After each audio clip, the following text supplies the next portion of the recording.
Bonjour à tous, nous sommes donc ici dans le chapitre 9 sur les expressions littérales et équations. Nous allons attaquer le grand 2 de ce chapitre, qui est donc la distributivité de la multiplication sur l'addition et la soustraction.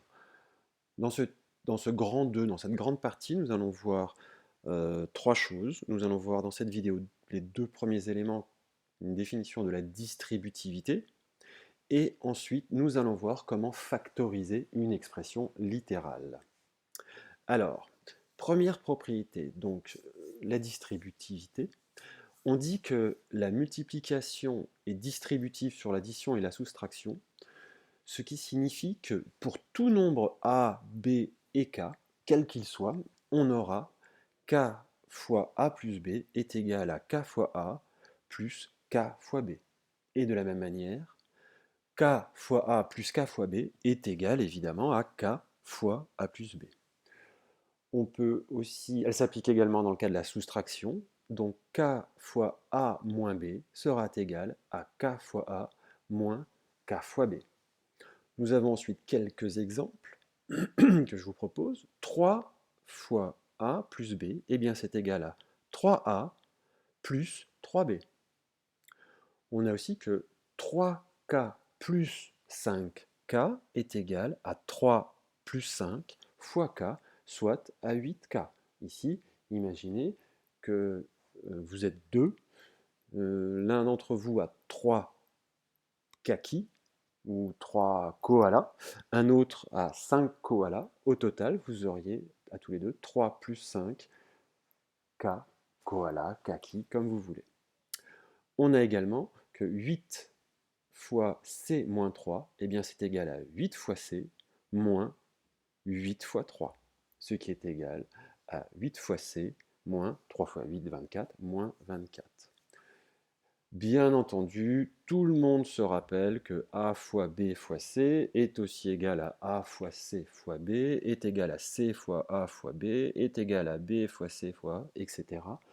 L'ordre des facteurs dans un produit ne change rien au résultat ou à la valeur de l'expression, car la multiplication est commutative.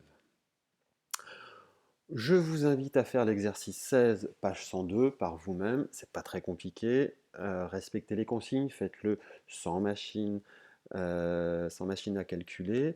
On peut aller y jeter un coup d'œil tout de même. L'exercice 16 ici. Voilà, voilà. Excusez-moi. L'exercice 16, d'accord, 4 fois 7 plus 5, eh bien, comment on peut faire de différentes manières.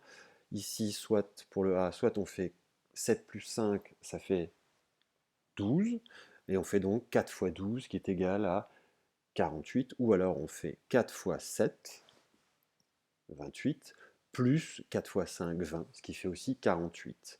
Donc dans chacun des cas, je vous invite à le faire de deux manières différentes. Voilà, ça, je vous laisse faire. Revenons maintenant au cours. Le grand B de cette partie est très très très intéressant. C'est la factorisation d'une expression littérale.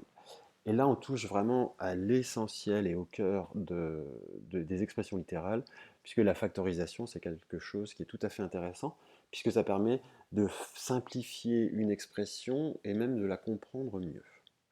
Définition. Factoriser une expression littérale, c'est transformer une somme de différents termes ayant un facteur commun en un produit de différents facteurs. Autrement dit, on va transformer une somme, donc qui est un terme plus un autre terme, et on va pouvoir le transformer en un produit de deux facteurs, donc un facteur multiplié par un autre. Pour que ce soit possible, il faut évidemment que les deux termes de la somme aient ce qu'on appelle un facteur commun. Par exemple, si j'ai 3 caisses de 12 bouteilles de jus de pomme et 5 caisses de 12 bouteilles de jus de pamplemousse, combien ai-je de bouteilles? Eh bien, l'expression B, c'est 3 caisses de 12 bouteilles plus 5 caisses de 12 bouteilles. Autrement dit, 3 caisses de 12 bouteilles, ça nous fait 36. 5 caisses de 12 bouteilles, ça nous fait 60. 36 plus 60 nous ferait 96. Eh bien, si on peut aussi voir d'une autre manière, l'expression B est bien une somme de deux termes, 3 caisses de 12 bouteilles, et l'autre terme, 5 caisses de 12 bouteilles. Donc on a le premier terme qui est 36 et le deuxième qui est 60. On remarque que les deux termes ont un facteur commun qui est 12. Dans chaque caisse, il y a 12 bouteilles. Il y a donc un facteur commun à chacun de ces deux termes. 3 fois 12, 5 fois 12. Ici, les facteurs sont 3 et 12. Ici, les facteurs sont 5 et 12. Il y a un facteur commun. Factoriser B, c'est donc la transformer en un produit de deux facteurs. Et donc B est égal à 12, qui est en fait le facteur commun, multiplié par 3 plus 5. Ceci est bien un produit de deux facteurs. Donc remarque importante, pour pouvoir factoriser, il faut qu'il y ait un facteur commun dans les termes de la somme. Dans notre exemple ci-dessus, le facteur commun est 12. Je vous invite maintenant à faire l'exercice 19, page 102, et vous pourrez après, j'insiste, essayer de le faire par vous-même, et vous pourrez après consulter la vidéo, cette vidéo ici, qui vous permettra d'avoir accès à une correction que je propose.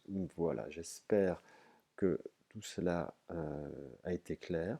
Évidemment, il ne suffit pas de regarder cette vidéo, vous devez relire le document, le comprendre et faire l'exercice. À très bientôt.